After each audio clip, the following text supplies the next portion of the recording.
Kita masuk ke soal nomor 5 ya. Ditanyakan bahwa berapakah pertumbuhan pendapatan per kapita di tahun 2020 apabila tingkat pendapatan per kapita tahun 2019 adalah 1.392,6 US dollar. Nah, ada perbedaan antara pertumbuhan ekonomi dengan pertumbuhan pendapatan per kapita.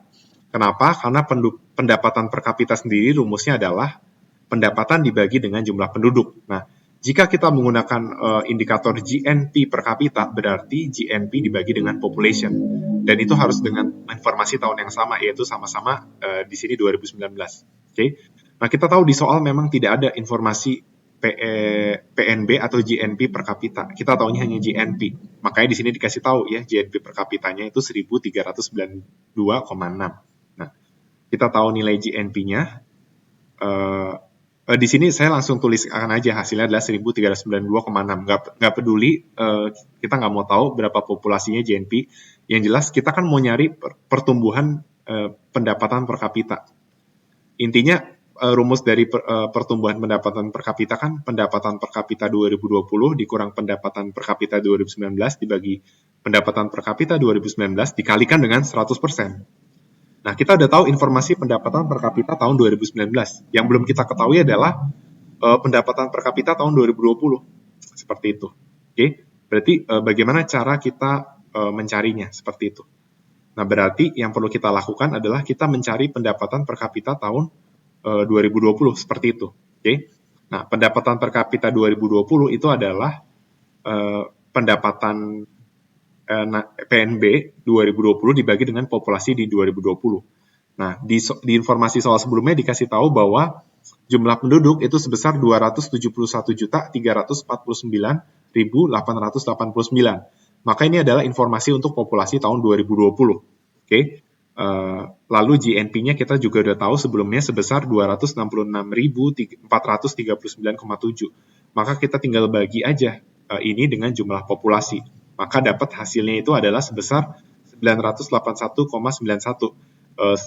Tapi saya perlu kasih tahu bahwa hasilnya tidak pas 91, tetapi ini merupakan hasil dari pembulatan. Dan umumnya kalau keuangan kita membulatkan 2 desimal di belakang koma seperti itu.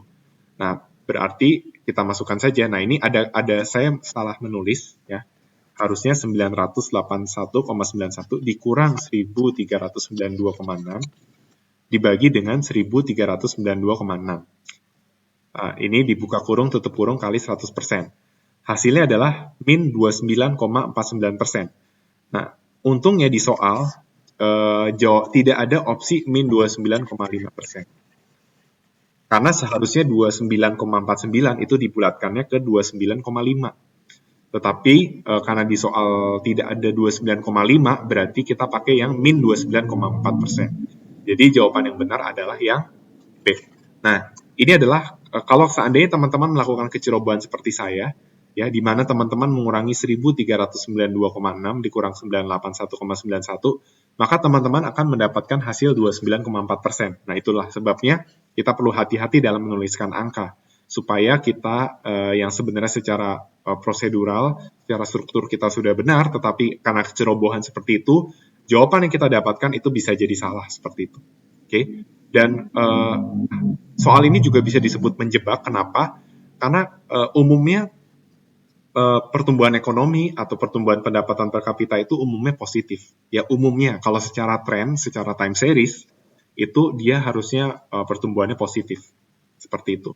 Tetapi kalau dalam kenyataan bisa nggak pertumbuhan pendapatan per kapita negatif? Bisa saja ya, sekalipun ekonomi bertumbuh ya. Kan rumus dari PDB per kapita itu adalah PDB dibagi dengan jumlah penduduk. Seperti itu. Artinya apa? Artinya sekalipun PDB itu naik, kalau jumlah penduduknya juga naik, berarti kan pembaginya lebih besar. Berarti PDB per kapita bisa turun. Itu secara intuisi. Tetapi penurunan 29,4 ini langka ya. Tapi dalam soal ini intinya kita bisa lihat bahwa GNP 2020 lebih rendah dari 2019. Jadi hati-hati, sudah pasti hasilnya negatif ya. Bukan berarti negatif itu salah ya. Dalam kasus ini memang hasilnya negatif. Kenapa? Karena tahun ini ya 2020 misalnya itu lebih kecil dari 2019 seperti itu. Oke. Jadi seperti itu cara pengerjaannya. Terima kasih atas perhatiannya.